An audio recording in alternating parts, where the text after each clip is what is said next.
Jericho Cruz at Japet Aguilar muntik na daw magpang-abot sa dugout dahil may hindi nga daw nagustuhan itong si Japet na ginawa sa kanya itong si Cruz.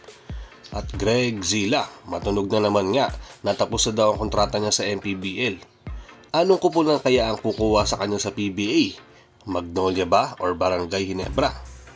Balik PBA na kaya talaga siya mga ka-sports. Meron nga hindi maganda nangyari kina Japet Aguilar at Jericho Cruz. Muntik na daw kasi magpang-abot sa dugout yan. Ayon niya kasi sa isang source dahil hindi daw nagustuhan ni Japet ang ginawa sa kanya nito nung isang play. Na kung saan binigyan daw ng malakas na tulak itong si Japet at parang natamaan nga siya somewhere at hindi niya daw nga ito nagustuhan. Sinubukan pa ngang alalayan para tumayo ni Jericho itong si Japet pero hindi nga ito nagpatulong.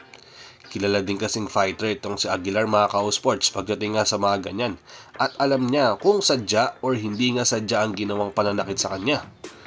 Napakamot ulo na nga lang itong si Jericho dahil hindi nakipagkamay sa kanya itong si Japet.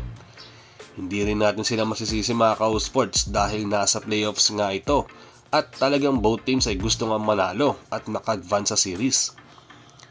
Hindi pa nga doon natapos dahil ayon nga kasi sa isang kuligling mga ka-sports ay nagpang-abot nga daw itong si Japet at Jericho at pabuti ay naawat na nga lang sila. Nililinaw ko lang mga ka-sports, ito ay ayon lamang sa rumors. Dahil muntik na daw nga magkagulo nga dito mga ka-sports. Alam kasi ng Ginebra na physical player nga itong si Jericho at gusto nga manalo. Pero parang nangyari daw kasi ay below the belt na nga ang ginawa niya. Kahit nga sister company yan, ay makikita mo na gusto nga nila pareho manalo. Pansin ko din nga dito kay Jericho na medyo maangas nga siya sa series na ito. Siguro iba kasi ang feeling kapag kakalaban niya ay crowd favorite which is Ginebra. Mas nag-e-enjoy siya at nabubuhayan ng mga fans kapag nangyayari nga yung mga ganung bagay. Pero yun nga sa pagkakakilala ko dyan dito kay Cruz ay mabait naman yan at mukhang nadadala lang siya ng laro dahil nga maganda nga ang series ngayon. Pero yun nga, simula nung nabigyan ng playing time itong si Japet ay mas gumanda nga ang laro niya. Puro sa kanya na kasi ang nabibigay ng mga drop pass at mas naging aggressive nga siya ngayon unlike ng mga nandiyan nga sa season. Parang hindi niya kasi alam kung saan siya pupwesto dati at puro error nga din siya kapag nakakasabay nila itong si season sa loob. Pero ngayon kitang kita mo naman na nasa kanya nga nakasentro ang scoring kapag ka big man. Halos double-double nga ang stats niya every game. Dumako naman tayo sa second topic natin. Pagkatapos ka ng 2 taon na paglalaro ni Greg Slaughter sa MPBL after ng stint niya sa Japan B-League nung pandemic, nanganganib na nga daw na hindi ma-renew ang kontrata niya sa Manila Stars, team nga sa MPBL, dahil ayon nga sa isang boss ng company na yon ay hindi na daw ulit sila gagastos o sulit nga yung sa sarili nilang pera. Kasi nga parang feeling nila ay nagiging magastos na raw sila sa player na yon. Dahil feeling nila ay nasasayangan na lang sila sa pinapasahod sa isang player. Maaari din kasi Greg Slaughter nga ang tinutukoy sa isang statement na yun ng Manila Stars. Dahil sa early exit nila ngayon nga sa playoffs. Maaaring si Greg Zili din kasi nga ang pinakamalaking sinasahod sa Manila Stars dahil alam naman natin nagdaro na nga siya sa PBA at Japan. So baka nagde-demand na nga yun ng malaking sahod.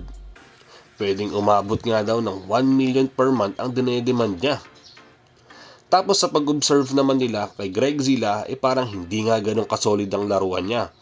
Medyo malamya pa din siya up to now at walang improvement na nangyari sa kanya after ng stint niya sa Japan. Kaya siguro nagkakaproblema din siya sa mga team niya sa PBA dati, lalo na sa Ginebra. Pero alam niyo naman mga ka-sports na matunog na magbabalik PBA na daw siya once hindi nga siya na-renew ng kontrata sa MPBL. Dahil may mga interested na kupunan pa din nga kasi dito sa kanya. Dahil aasahan nga siya being legit center at defender na din at the same time. Kaya ang isa sa matunog na kumuha nga raw sa kanya ay itong Magnolia Hotshots. Second na ngalan din daw dyan ng Ginebra. May mga rumors nga kasi na nagre-rebuild ngayon ang Magnolia from coaching staff to players. Magkakaroon ng major shuffle nga ng kupunan nila ngayon at big addition sa kanila if makuha nga nila itong si Greg Zila. Kailangan na lang iset aside muna ni Slaughter ang galit niya sa SMC team na ginawa nga sa kanya dati dahil sayang naman ang opportunity na to if makabalik nga siya sa PBA. Pwede niya pang i-prove ang sarili niya na may ibubuga pa din siya at deserve niya pa din ang spot nga dito sa PBA. Bukod pa doon, magkaka-thrill nga ulit dahil may makakatapat na big man ulit itong si Junmar. Kada maghaharap kasi sila ay tuwang-tuwa ang mga fans dahil may dalawang big man na naman na naglalaban nga sa PBA. Kaya sana makabalik nga ulit sa liga itong si Greg Zilla.